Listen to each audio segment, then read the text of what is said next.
How much should you be spending in the back office this year? Let's find out in today's edition of SaaS Metrics School. Welcome. My name is Ben Murray. So, how much should you be spending in general and administrative? And G&A includes finance, accounting, HR, IT, legal, real estate, and so on. So those back office functions that sit in G&A. As a CFO myself, I sit in G&A and manage that budget and how much we're spending in the back office.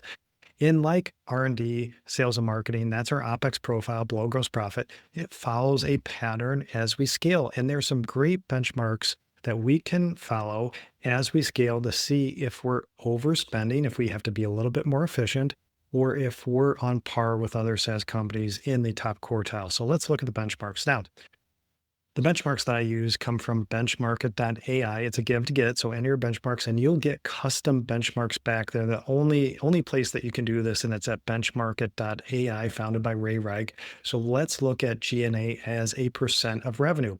And when I benchmark the OPEX profile, I like to benchmark by ARR size.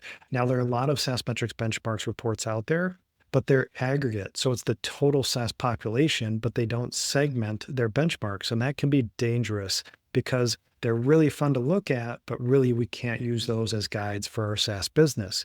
So when I'm benchmarking my SaaS clients, I like to look at ACV. So what is the dollar value of the product that they're selling? And then also their metrics that we should benchmark by your size. So by ARR size, let's dive in.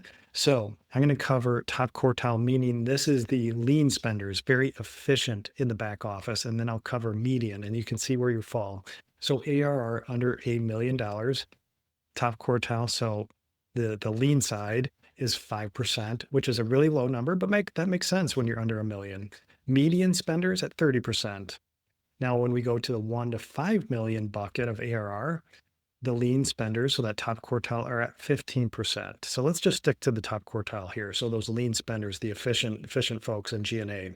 So 1 to 5 million, 15%, 5 to 20 million ARR, they're at 19%, 20 to 50 million at 14%, 50 to 100 million at 14%, and then over 100 million ARR at 15%. So you can see there's a theme there. Generally, 15%. And I would say when you're less than 20%, you're doing great. And then 15% is pretty lean, or you could say pretty efficient as a percent of revenue. Now, on the median side, when you're less than $1 million, again, that's 30%. The 1 to 5 million bucket, 24%. The 5 to 20 million ARR bucket, 28%. 20 to 50 at 23%. You can see it's getting a little bit better. We can become a little bit more efficient as we're getting big. 50 to 100 million, 19%.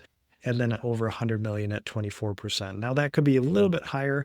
I'd say generally we want to see that trail down even on a median basis. So again, as we're scaling, this is a OPEX number that I'm going to look at, G&A as a percent of revenue, and see how it's scaling over time. And this is important because as G&A as a percent of revenue, just like sales and marketing, just like R&D, become less as a percent of revenue, we're creating operating leverage in our business. And with G&A expenses, we want them to act like fixed expenses in the short run.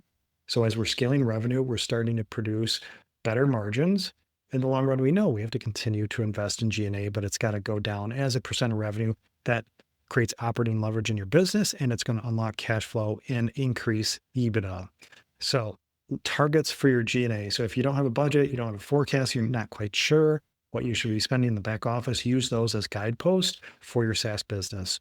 So if you enjoyed this, I'd love a rating and review, and please make sure you join my SaaS community at the link in the show notes, because I have events that I hold, training events, webinars, and other templates and SaaS metrics that I'll post through that community. So join me there, and I'll see you on another SaaS Metrics Edition episode.